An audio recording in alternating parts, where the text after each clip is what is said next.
निःशुल्क रूप से मिलनी चाहिए। क्योंकि एक बार को आप सोचिए, आखिर उस बच्चे की गलती क्या होती है जो एक गरीब घर में पैदा होता है और उसको बेहतर शिक्षा से वंचित होना पड़ता है। शिक्षा के सामने एक पैसे की दीवार खड़ी है, जो जितनी ऊंची दीवार लांघ सकता है, जो जितना अधिक पैसा शिक्षा पे खर्च कर सकता है, वो उतनी बेहतर शिक्षा पा सकता है। लेकिन अगर एक देश एक है, लोकतांत्रिक देश है, तो शिक्षा भी सबको एक समान रूप से तो मिलनी ही चाहिए।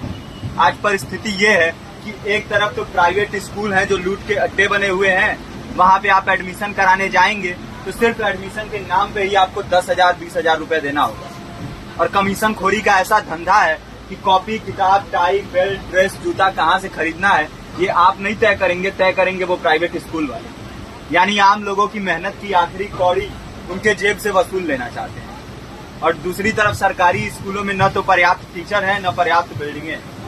2019 का ही ये पुराना आंकड़ा है कि हर 100 में से 52 स्कूलों में या तो एक टीचर है या 2 टीचर हैं। और उन्हीं टीचरों के ऊपर जिम्मेदारी थोप दी जाती है कि जनगणना करो, मतगणना करो, पशु गणना करो, तमाम काम करवाए जाते हैं। और 19 के बाद से तब से कितने टीचर रिटायर हुए होंगे और 18 के बाद से कोई टीचर की वैकेंसी भी नहीं है। आप खुद भी सोच सकते हैं ये परिस्थिति और कितनी बिगड़ी हो। इसीलिए हम लोग ये मांग उठा रहे हैं, चाहे कोई राष्ट्रपति का बच्चा हो या किसी मजदूर का, सबको शिक्षा एक समान मिलनी चाहिए और निःशुल्क रूप से मिलनी चाहिए। प्रेमचंद ने अपने दौर में भी कहा था कि एक सभ्य समाज में ऊंची से ऊंची तालीम मुफ्त होनी चाहिए और इसका पूरा खर्च गवर्नमेंट को उठाना चाहिए, क्योंकि हमारे देश को फौज से ज्यादा आवश्यकता तालीम की है। और शिक्षा से जुड़ता हुआ ही दूसरा मुद्दा हम लोग उठा रहे हैं।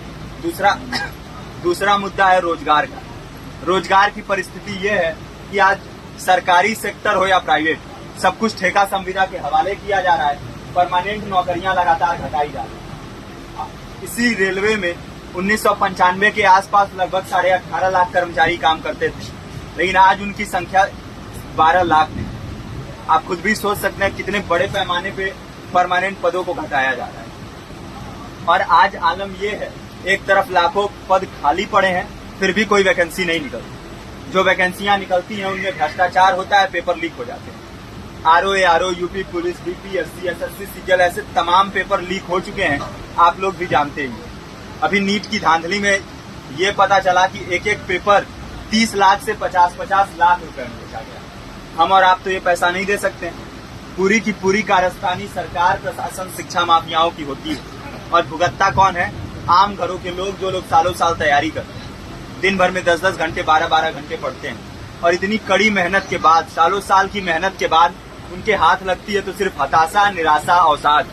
बहुत से छात्र नौजवान जो इस बेबसी में, इस डिप्रेशन में नहीं जी पाते, आत्महत्या तक के कदम उठा लेते हैं। लेकिन ये देश की विडंबना है कि टीवी चैनल, अखबार, मीडिया, नेता, मंत्रियों के लिए कहीं ये कोई मुद्दा नहीं है। उनके लिए मुद्दे हैं तो जाति, धर्म, रंग, नस्ल, अगड़ा पिछड़ा।